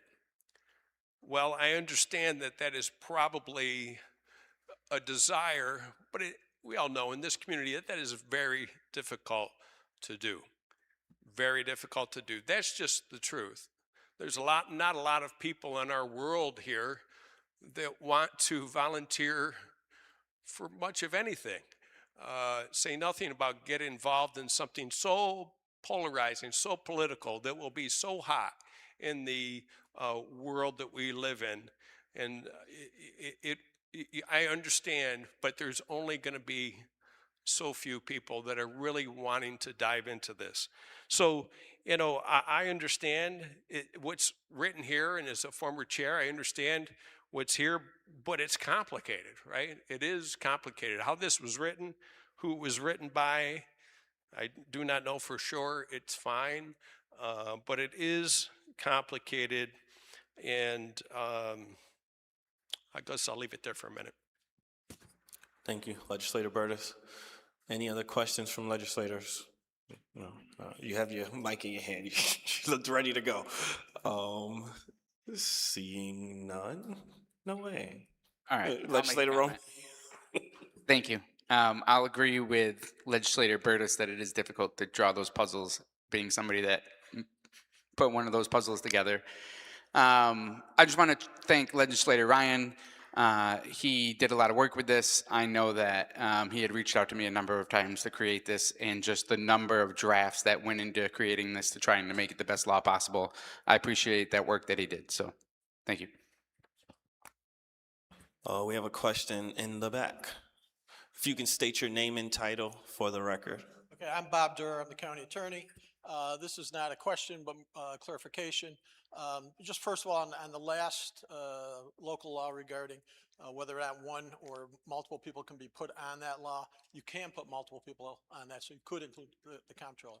But in regard to this specific law, there's a couple of problems. Can I ask you to speak into the microphone? Yes, in regard to the specific law, there's a couple of problems which need to be addressed. First of all, it's a direct conflict with municipal home rule law, which says we do this every 10 years. I don't know, certain of you members might have been here when we did the last one. The last one resulted in a lawsuit. The result of that lawsuit, it went before a Supreme Court judge. We hired the best expert in the country who told us that the lines couldn't have been any more perfect. But the reason I mention that is because this is going to make us susceptible to another lawsuit, more expense, and when we're trying to improve on a process, and that part of the process didn't need improvement. And once again, home rule law says once every 10 years. And the reason for that is that it's based upon when we get the results of the census. And that's what these lines are drawn upon. So if you're going to draw new lines next year, you're going to be using the same census that we did in the last time, which was in 2023. It was delayed a year because of COVID. So you're using the same information, which resulted in the last law, which resulted in the approval of, or by the Supreme Court of its legality. And not only that, but we were commended, the entire county was commended on those lines. Our attendee, who was the foremost expert in the country, stated that they couldn't have been drawn any better. Additionally, there are some provisions that may be in conflict with the New York State Constitution. There are provisions in here that bind future legislatures regarding finances, which you cannot do. Our office was not really consulted on this. I talked to Legislator Ryan last week regarding this, but we could assist on this because we have a knowledge of the charter and of home rule law. There are, as this sits, this is not a legally viable law. It's going to be open to lawsuits and open to questioning. So I'm not saying not do it. I'm just saying do it properly. Legislator Ryan, did you want to reply back? Yeah, so I agree that this information, if these were drawn next year, will be drawn off that same census data, from last decade, and maybe Mr. Burtis, Legislator Burtis, and those folks got it absolutely correct. The intent of this law is to create public trust in the process and to have this done through a commission of citizens, that have volunteered their time and efforts to make sure it's done correctly. And if the maps come out exactly the same, then Mr. Burtis got it right. Are there any other questions from Mr. Durr? Just briefly, that is just one of the problems. There are also different problems that we would like to vet and bring to your attention and resolve if need be. I mean, once again, you cannot bind future legislatures, which this is attempting to do. You cannot be in conflict with the state constitution. Whether or not you are, I don't know, but there's a question as to whether you may be. Mr. Can I ask you to speak into the mic? Just people at home cannot hear you. Okay, people at home. There's some conflict here between state law and county law, which needs to be resolved. There's some conflict here regarding municipal home rule law and this proposed legislation that needs to be resolved. There's some conflict here regarding whether or not this binds future legislatures, which no legislative body can do. So there are things that need to be vetted. And as it stands right now, this is not a legally admissible resolution or law. So the law department can't approve it as it sits. Thank you. Are there any questions from legislators pertaining to item 7D? May I get a clarification, please? Yes, Leader May. Mr. Durr, so what I just heard, just to be clear, this local law is not approved by the law department. as it sits right now, it is not approved by the law department, that there's a lot of research that needs to be done regarding conflicts regarding the state constitution, municipal home rule law, and binding future legislatures, along with some other issues. Thanks for the clarification. Mr. Durr, do you think this law is illegal?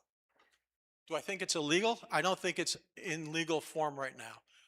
As it sits, yes, you're susceptible. You're opening the county up to lawsuits. And so, yes, as it sits right now, as it is, without knowing anything else and not doing any further research, this law cannot be approved by the law department. And there are provisions in there that I think at this point in time are illegal, yeah, but at least need to be vetted. Thank you. Any other questions from legislators? Okay, seeing none, the item has been considered. Next, the item has been considered. Next, we will talk about item 7E, which is sponsored, okay, cool. A local law to prohibit demonstrating within 10 feet of another person entering or leaving a place of religious worship and not within 35 feet of an entrance thereof. Legislator Burtis, says Mr. That's fine, Chairman. Thank you. Today, I'm coming here to talk about a local law that has been put together. It's called the Places of Worship Protection Act. Let me give you a little history. So how did this come to be? To be clear, it did come through law. They've been working on it for some time. And where this started for me was back in January of this year, a church in Minnesota, there was some protesting happening there. Got me thinking about the church that I attend and other churches in my districts that may be large. And I became concerned and started asking questions. What about that? So that's how it started. You know, in my opinion, the world is not getting better. It seems like these are divisive days, and in my opinion, we need to lead here in this area. For me, it's not necessarily so much about my church, it's about all these religious institutions. Some have security, some do not. Some are large, some are small. But for sure, I think that as we move forward, that it would be great to have some of these things written down, and that would be in the form of a local law. So let's talk about it. The distance, right? So the distance is 35 feet from the place of worship. That would be the entrance of it. And then as from person to person, it would be 10 feet away from a person entering or leaving whatever religious institution they might be choosing to go to. You know, in the church world, the main auditorium is called a sanctuary. That's not by mistake. It's called a sanctuary. You should go there to listen, primarily to be quiet. They're quiet places. You pray, you worship, and I have no problem with anybody's ability to pray or worship. We are free in this country to do that however you may choose. So it's not about that for me. Let's be clear. But, you know, as far as somebody recently called it a protest law or something, it's not about that. It's clear. It's Places of Worship Protection Act. You know, I looked this up. It is a minor fraction of space in Onondaga County, to be sure. It's less than 1% as far as, so how much do churches make up? It's less than 1% of Onondaga County of where they are, right? So there's 99% other places where you have the right to demonstrate. You have the right. You have the right to demonstrate even here, but these are some parameters, as we've been talking about parameters earlier today, and I think that they're meaningful. I think we should lead in this area. And lastly, just because nothing is happening here now, I believe we should lead for the community so that they know of these parameters, so that people understand and they know of this law today, and the penalties for conducting themselves in such a manner are as listed, and to give guidance. And I think that that is prudent, and I think it's a timely thing. So thank you, Mr. Chairman. Thank you. Legislator Ryan. I just would like to echo Leader May's point that this came across at 5:14 on Friday, and you know, the concern he had for the way our caucus was operated in the same manner as his caucus. So. I actually do have a question about penalties. So Section 5 says that the penalty is someone guilty will be guilty of a misdemeanor. How are we going to go about enforcing this? Have you spoken with your local police departments? This seems like a real burden it's going to put on them from my purview, but maybe you've spoken with them and you know. So. No, this was written. This has been passed in another county already. It's punishable by a fine of not more than $250 or imprisonment of not more than a year. Of course, it's up to law enforcement to make that decision. I view those things as far as punishment is up to the law enforcement that's on the ground. Yes, sir. The county that you're mentioning, is it Nassau? Because I know Nassau or Suffolk. There's a Long Island county that has a lawsuit pertaining to, is that what this is? Is my question. I believe it's Nassau. Okay, so we don't know. So they passed it and now the lawsuit is pending. So it has been passed. Okay. And we don't know what the outcome of the lawsuit is going to be at this moment? I do not Got know. it. Thank you. Leader May. Clarify the lawsuit, if you don't mind. Yeah, so it looks like Nassau County had because he said it was passed in one other county, and the only other county I saw with anything similar is because the lawsuit came up. I followed the lawsuit part of it, but it looks like in Nassau County, there's a buffer zone law, which is why I wanted to clarify that these two were connected. Someone is challenging the buffer zone law? Yes. Yes. It's like night clue, if that matters. Question, Legislator Denton. I'm sorry, Legislator Denton. Right, peaceful protests in public spaces, including sidewalks near places of worship, are protected speech in our Constitution.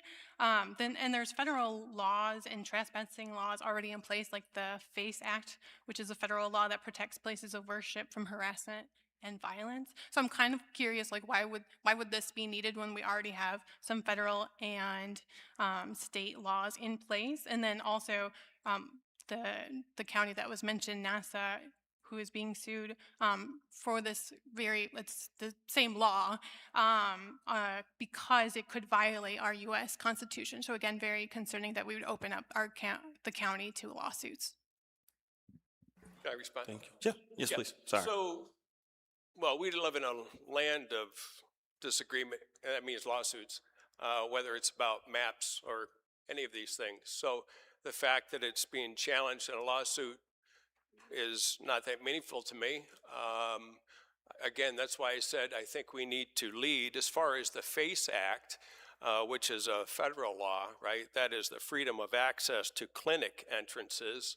That's pretty much what I had seen. So it includes places of worship. It does, but the point is this, when I said just because nothing's happening today, what I meant by that is that the FACE Act was passed by U.S. Congress in 1994.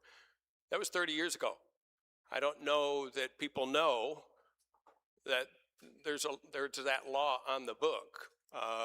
And whatever the world of protesting is, right, I think we should bring it up.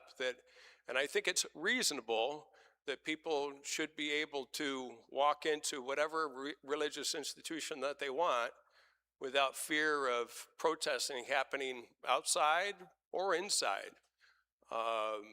You know, there is 99% of more space in Onondaga County to protest. We're saying that people can protest everywhere. I'm obviously suggesting that there should be this place. Legislator Block. Thank you. So I'm a little confused about some of this terminology because it says that it's unlawful to distribute literature or engage in oral advocacy or other forms of expressive or symbolic conduct. And I mean, would that kind of still be pertinent to giving out religious literature on the steps or holding mass outside? I'm a little confused about that. I mean, I'm not clear, passing literature out in front of your church? Yes. Somebody passing out any literature? Is that what you're saying? Other or, yeah, are they, because you're saying that you can't pass out literature within 10 feet. So can they pass out their own literature outside? Well, I wouldn't think so. If you have people walking into your organization, your church, right, so they can pass it out there. I mean, what's that? I don't understand. I get where you're going, but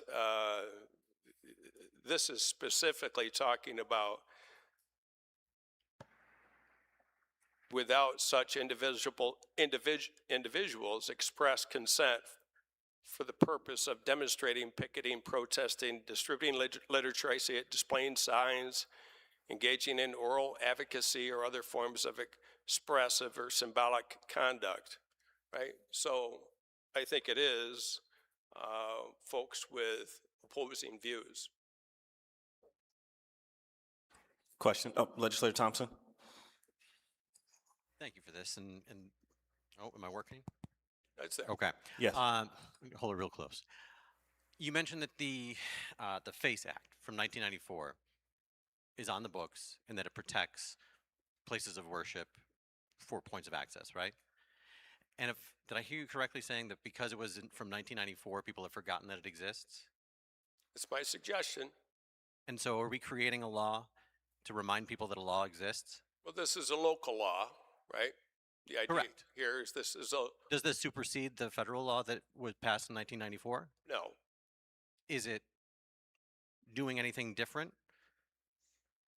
I believe it is. We're giving more context than what was on the FACE Act. This. So it's specifying the distance. Yeah. This is, I'm sorry, on the FACE Act, it is primarily for access to clinic entrances, which of course is pro-life, pro-choice, right? But also places of worship. Yeah, and it then later down, it is talking about places of worship, yes. I'm struggling to see what this new law does that the previously existing law doesn't do, and why it would be necessary for us to entertain it here. I understand. Thank you. I just want to go back to my original question, especially after hearing this conversation. I would like to know what the buy-in is from law enforcement. This sounds like we're putting, just as I'm thinking about it, especially like with these specifics, this seems like enforcement is going to be rather challenging. Do we know if this has come up in other places, or is that a fear, or am I just, whataboutisms, or is there a fear that law enforcement is going to struggle to enforce this, or is there no worry? Well, let me go a little further. So we have security of the church I attend, and it is a uniformed police officer that is in the building, and another large church in my district. They have security, paid for security there as well. The point of all of this discussion is, to give more guidance, right? So obviously this is a challenging space. Obviously there have been threats that I know of in the space before that's far past protesting. So this is I believe it's a meaningful step that's necessary. And I talked to the police officer some months ago and I said, I'm working on this. Do you think it is important, pertinent, relevant, timely? He said, yes. To my opening point, he said, things aren't getting better out here, right? And so I just understand and appreciate all the points, but I think that maybe even just through this process, shine a light to these important laws and things that are out here to notify the people that there is protection for you and there is punishment for others if you do things in and around any religious organization. Yes, sir. Leader May. And then Legislator. You know, I appreciate all the questions and thoughts as well. I mean, for me, my standpoint, I do agree with Legislator Burtis. The world is different today, different now. I believe this local law brings it brings specificity to what I believe is kind of a hot area of existence.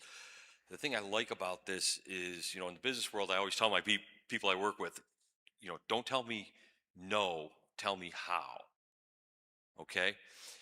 In this situation, I kind of make the same correlation because the United States Constitution allows for freedom of speech. It allows for freedom of religion. Both things specifically. What this does is tell everybody how they can pursue whatever they want and where the boundaries are to reason.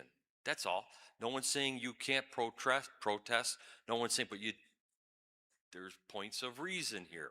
And that's why I like this. I think it creates, and I think, again, I'm not in law enforcement, but, unfortunately, I've been in situations where I have been approached in public places and people have crossed that physical line. And that's a tough spot for any human being to be in. What do you do? What do you do? I could be coming out of church. It happened at me once at church, come to think of it, believe it or not. And another time, it was at a public place. And I don't think law enforcement was able to help that much because I don't know that they knew what they could and couldn't do. And which constitutional right should I oppose? Which one should I support? This says how. It doesn't say you can't. It doesn't say Tim can't go to church. It doesn't say someone wants to go and protest Tim's church. They can do it. So for me, that's just how I'm looking at it. I don't think it's that complicated. Thank you. Thank you. Legislator, Legislator, he did ask. Legislator Erickson had a question, but. I think I had either question or maybe some thoughts about how we might be able to have this conversation proceed. I'm looking at this in some of the same way that the county attorney has been, has talked about some of the local laws that have come up here today and trying to avoid legal challenges and trying to avoid some of the issues that can come with subsequent legal challenges. And since I think I'm the only person in this body who had to really study the First Amendment, I'll get a little nerdy about it, which is if we're going to put restrictions on the First Amendment, courts look at reasonable time, place, and manner restrictions. And all of this is leading to, I think, some places where we may need some more information to help the conversation continue. And, as I'm hearing this, my thought is this the kind of reasonable time, place, and manner restriction on free speech that is likely to survive a challenge? I don't know that right now. I will also stipulate that I'm pretty sure, I can speak for myself, and I'm pretty sure everyone else here would agree that we don't want to see people being harassed on their way into or out of a house of worship. I don't think anybody here wants that. I know I certainly don't. The question is this one thing that courts look at is a restriction on time, place, and manner narrowly tailored enough to survive scrutiny? And I don't know that I can answer that now, but some examples of that, you'll have noise restrictions. You can play music pretty loud, but you can't do it after 2 a.m., or you can't do it right next to your neighbor's house, or it can't be that loud. And that's why you can't swear on network TV in the middle of the day, but you can tell more risque jokes after midnight on, on SNL. It's why, some of those reasonable restrictions exist. And again, the question would be, do we have maybe multiple examples of how this is happening in different places so that we can get into, have a better feel for, the feet requirement, the distance requirement, the time requirement. I think, having some examples of where, when, and how the type of protesting, the type of speech that may be disruptive, knowing how that has happened can help us better understand whether or not this type of a restriction would be narrowly tailored enough to be that reasonable time, place, and manner restriction that might withstand scrutiny. I don't expect you to, you don't have to get into all of that now. I think that's my thought for how we might be able to, continue to have a productive conversation on this. Let me just go a little further if I could. Yeah. Back to what got us here, okay? There's no, I'm not here trying to play politics, run for higher office, none of the above. Back to January 2026, I see the video. I see the protesters, doesn't matter to me what they're affiliated with. And I see still in my head as the pews are just people just fleeing, right? Because you don't know what's going to happen there. They walked into a church and they did their thing. But it's not normal, right? It's not normal case, just like this auditorium, right? It's not normal. It's happened before here. It doesn't make you feel very calm. The point of all this is in the corner off to the left of this frame that I'm looking at is a father holding a young daughter. And I said to myself, what are you doing? Everybody's leaving. You're still sitting there with your daughter. This the negativity of this moment. We're all so concerned about children today and what they see and all of these things that we let into their eyes. And my thought was, you don't know what's going to happen. Just get up and leave. Like church is over. It's not going to happen anymore. So I guess just to be clear, that is how this started for me. That's how this started for me. No other way. Just concern for those that want to do this, and then a little bit more. So what happens to these people if security, whether paid for or private, puts their hands on an individual? What is going to happen then? So that's how it starts. Legislator Denton. Thank you. With the county law kind of sharing concerns about previous local laws, about law challenges and an actual pending court case on this law with a different county. I was wondering if we could hear from county law on this local law. And then also, I'm wondering, shouldn't we wait until that current case is resolved before we open the county to that risk? Well, law has looked at this and they said that it was lawful in its form and function. So there's the answer there. What you described, though, is not leadership.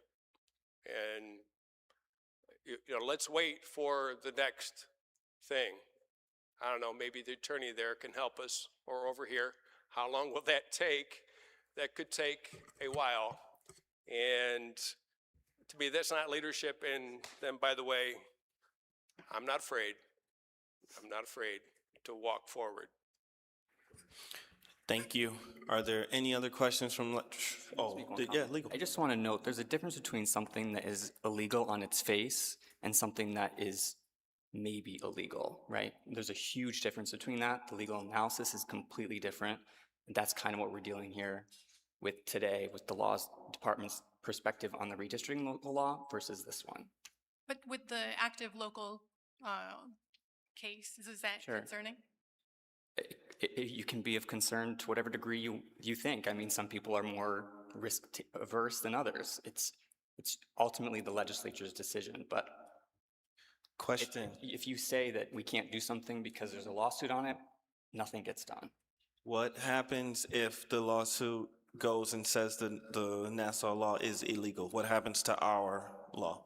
Can I address that? Yes, please. So the Nassau lawsuit, my understanding, has been brought by in that department down there, which I believe is the second department in New York State. We are the fourth department, so we would not be specifically bound by what their decision is. What would happen, and I assume will happen if found against the county or the other party, would that this would go up to it would be the second department, I believe, of Court of Appeals, and then it would go to Albany for additional scrutiny. So that process, having just gone through it with our odd even, is a 2-year process. So by putting this on the back burner, you're probably putting it on the back burner for 1.5 years to 2 years. And once again, we would be bound by the state decision, but we're not going to be bound by the local decision. I'm not a lawyer, sorry, Greg. My fear, and this may just be, I don't know the law. If we pass it and then 2 years later, it's determined that they did break the law, will we be held liable for violating the law for the past 2 years? Well, that's a good question. I mean, what would happen probably is when this is enforced, that individual will specifically bring forth a suit at that time. They're not going to wait. I mean, there's statute of limitation issues and things like that. So it's never a good idea to wait if you have an issue which needs to go before a court. So I don't have a crystal ball. I can't tell you what would happen, but we're not going to be bound by, if there's no malice in it, our exposure is not going to be that high. Thank you. Any other questions from legislators? Okay, seeing none, the item has been considered. Thank you, Legislator Burtis. Can I have a motion to adjourn the meeting? Leader Hernandez. To adjourn the meeting. Thank you. Is there a second? All those in favor? Aye. All those opposed? The ayes have it. The meeting is adjourned at 3:06 p.m. This meeting is adjourned till next month's Ways and Means Committee hearing meeting. Thank you.